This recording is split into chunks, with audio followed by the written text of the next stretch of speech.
Close your eyes. Imagine you're 16 years old, standing in the DMV. You've passed your driver's license test. You've taken your picture, and you carefully walk to the kiosk. You confirm your height, weight, eye color, and the next prompt appears. Press to confirm for organ and tissue donation.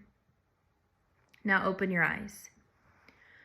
My name is Catherine Reed, and I have been a registered organ donor since receiving my driver's permit in 2010. From a young age, I knew I wanted to be an organ donor, but it wasn't until a few years ago that I did my research to find what goes into being an organ and tissue donor. Scattered among the facts are many myths that contribute to why more than 40% of the population shy away from becoming registered organ donors. Today, I assure you that while bursting through myths of organ donation, I will convince you that becoming an organ donor is not just beneficial in your current life, but can affect your outlook on medical miracles happening in our world today and in the future. Fast forward to 20 years from now. Your mother calls and says that your father is in the hospital. His left kidney is showing signs of complete failure, and the doctor is recommending him dialysis 3 times per week. 85% of his kidneys are in failure, and the hospital has already contacted UNOS with his blood type and description in hopes of finding a match. Your world starts spinning, and disbelief stirs in your mind. You think back to the last time you were at the DMV. Are you even an option for a living donation? While you hear all of this information, it almost runs in one ear and out the other.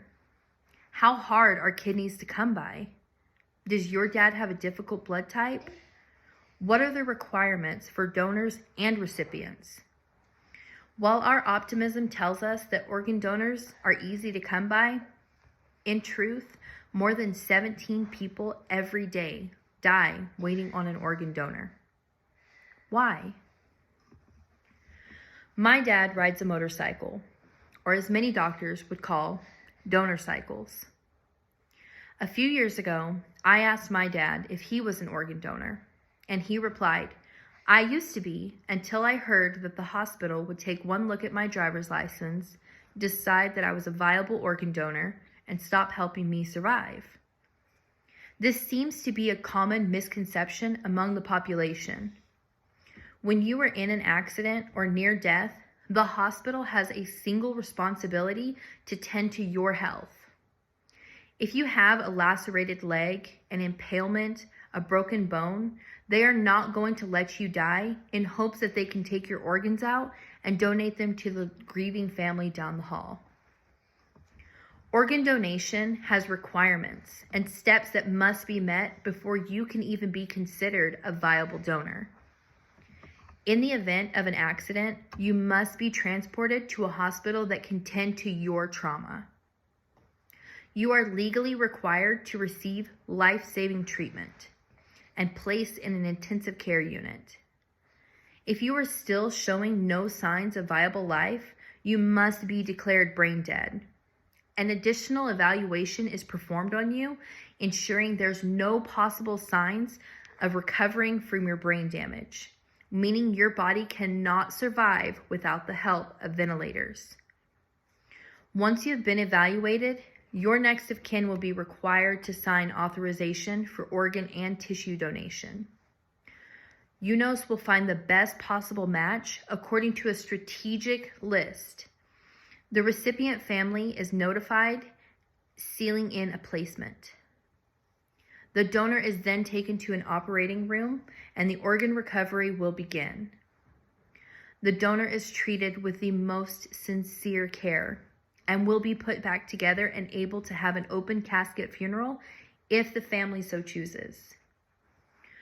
When most people are being asked about organ donation from a deceased family member, the grief has taken a toll on their emotions, leaving them with avoiding the tough questions, and it usually results in declining organ donation from their loved one.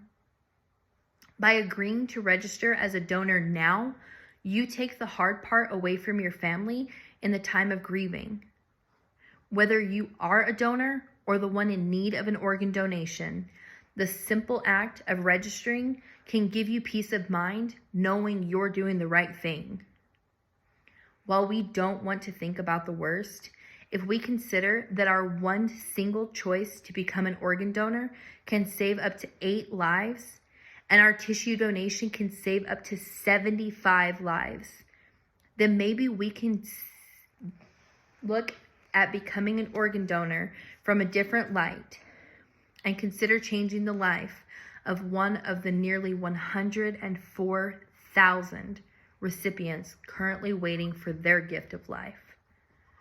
To become a donor, you can go to www.organdonor.gov.